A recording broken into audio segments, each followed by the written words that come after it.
La folie s'appelle Lucie. Belle et envoûtrice, mais qui entraîne lentement, doucement, à la mort. Aujourd'hui, mesdames et messieurs, membres du jury, j'ai l'honneur de comparaître devant vous. Aujourd'hui, mesdames et messieurs, membres du jury, je vais vous conter une histoire. Une grande histoire, aussi merveilleuse que terrible. L'histoire de Lucie. Aujourd'hui, mesdames et messieurs, nous avons un objectif commun. Celui de savoir si doit-on laisser Lucie faire. Aujourd'hui, mesdames et messieurs, notre quête commune se résume à analyser son histoire, décortiquer ses agissements et enfin déceler son objectif. Ainsi commence l'histoire. Lucie naît en même temps que l'homme. Certains parleront d'elle comme le premier homme. Elle pousse l'homme à survivre, à découvrir et à craindre le monde qui l'entoure.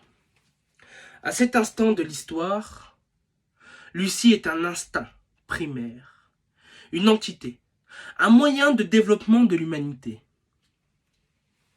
Ensuite, elle prend forme durant l'Antiquité, plus précisément dans les rues de Rome.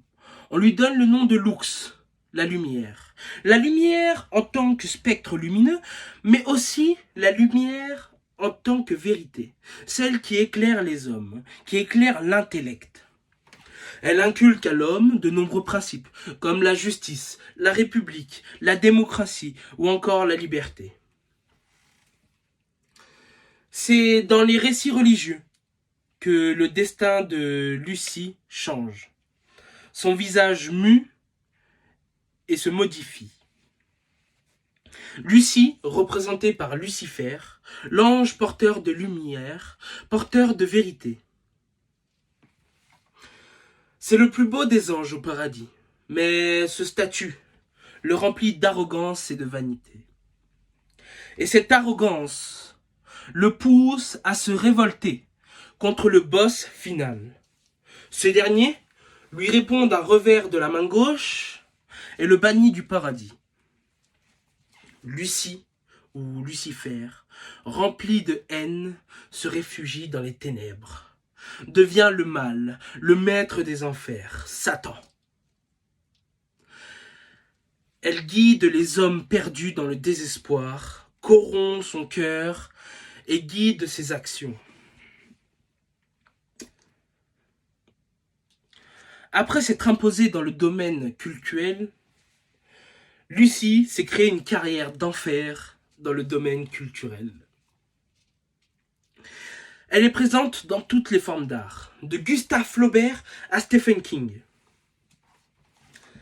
Et sa représentation m'ayant le plus marqué est celle dans l'énorme chef-d'œuvre qui est Désenchanté. Série Netflix dessinée par le réalisateur des Simpsons.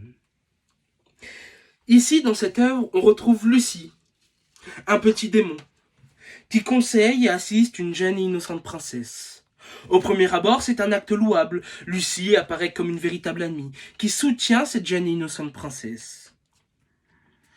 Cependant, elle la pousse à consommer régulièrement de l'alcool. Et elle l'incite à consommer des produits illicites. Je rappelle, mesdames et messieurs, que la consommation de tels produits stupéfiants est passible d'1 an d'emprisonnement et 3 750 € d'amende au sens de l'article L 3421-1 du Code de la santé publique. Tout d'un coup, pour une personne raisonnable, il est normal de penser que Lucie est vraisemblablement une mauvaise fréquentation. Et toute personne raisonnable s'écarterait d'elle et empêcherait Lucie de faire. Car celui qui laisse Lucie faire devient son complice.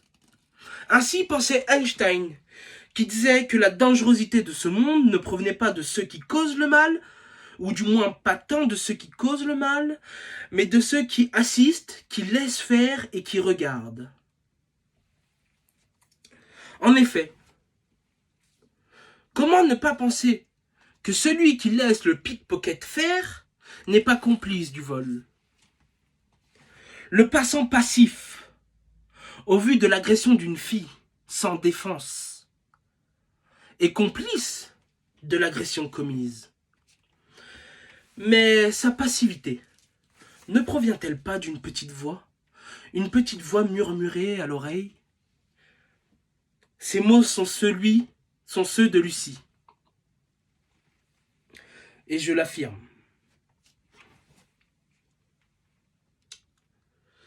Le retour à la démocratie, après la guerre, a permis à Lucie de redorer son blason, de renfiler son habit de vérité. Cependant, cette vérité est enduite de vices. La vérité, l'éclaircissement intellectuel qui entraîne le progrès, entraîne aussi les troubles de l'humanité. Même si Lucie, par exemple, apporte aux scientifiques de nouvelles connaissances sur ce monde, elle en pousse certains à tester leur expérience sur des animaux. Même si Lucie apporte aux ingénieurs de nouvelles connaissances technologiques, elle pousse ces mêmes ingénieurs à servir d'autres humains pour la production de ces technologies. Même si Lucie apporte à l'homme une nouvelle assistance robotique, elle lui fait perdre petit à petit son humanité et sa raison. Ainsi, je suis de ceux qui soutiennent qu'il faut rester lucide face à Lucie. Mais j'admets aussi qu'il est difficile de partager cette pensée pour une personne qui sombre dans le désespoir, qui n'a plus un seul réconfort, mis à part celui de la douce voix chaleureuse de Lucie. Cette petite voix qui lui dit « fais-le, prends cette dose, bois cette bouteille ».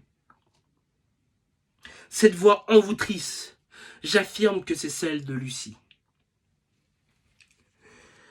Mais dans ce cas, c'est à nous, personnes raisonnables, de secourir et de recueillir cet homme perdu.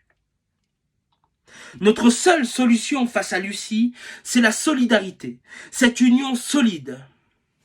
J'affirme ici qu'en étant solidement solidaires entre humains, nous pouvons rompre la chaîne continue et interminable du mal et du désespoir.